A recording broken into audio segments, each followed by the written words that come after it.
2026 ခုနှစ်မှာဂျပန်မှာကြောက်တက်ကိုတက်ရမယ်ဆိုတဲ့သူလေးတွေရှိလားရှိတယ်ဆိုရင်တော့ဒီဗီဒီယိုလေးကိုအဆုံးထိဆက်ကြည့်ပေးနော်皆さんこんにちは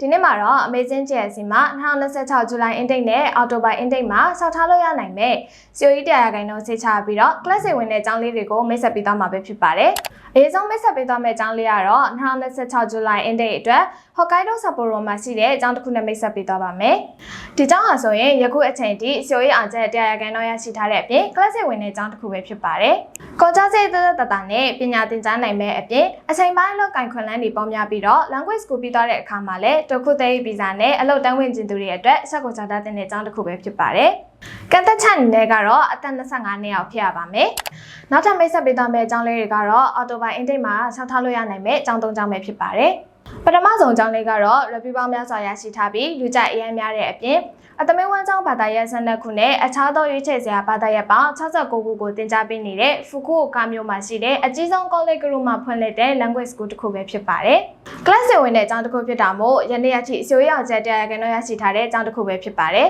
။နောက်ထပ်မိတ်ဆက်ပေးမယ့်အကြောင်းလေးတွေကတော့တိုကျိုမြို့နဲ့အိုဆာကာမြို့မှာရှိတဲ့ class ဝင်တဲ့အကြောင်းတစ်ကြောင်းပဲဖြစ်ပါတယ်ရှင်။မြို့ကြီးတွေမှာတက်ရမှာဆိုတော့အချိန်ပိုင်းအလုပ်ကိုင်းနဲ့အခြားသောခွင့်လန်းတွေပါများစွာရရှိနိုင်မှာပဲဖြစ်ပါတယ်။ပြပေးထားတဲ့အကြောင်းတွေအားလုံးက class ဝင်တဲ့အကြောင်းတွေဖြစ်ပြီးတော့ COE အောင်ချက်100ရာခိုင်နှုန်းရရှိထားတာမလို့အမခံချက်အပြည့်ရှိတဲ့အကြောင်းတွေပဲဖြစ်ပါတယ်ရှင်။ခြောက်ထားခြင်းလေဆိုရင်တော့ N5 အောင်ပြီး N4 level နဲ့ခြောက်ထားနိုင်မှာဆိုတော့အဆောက်ကိုခြောက်ထားသင့်ပါတယ်နော်။ခြောက်ထားခြင်းသူတွေအနေနဲ့အသေးစိတ်ကို6ပေါက်မှလည်းလာရောက်စုံစမ်းလို့ရတယ်လို့ဖုန်းနံပါတ်39 969 3428 39 991 223 491ကိုလည်းဆက်သွယ်စုံစမ်းမေးမြန်းနိုင်ပါတယ်ရှင်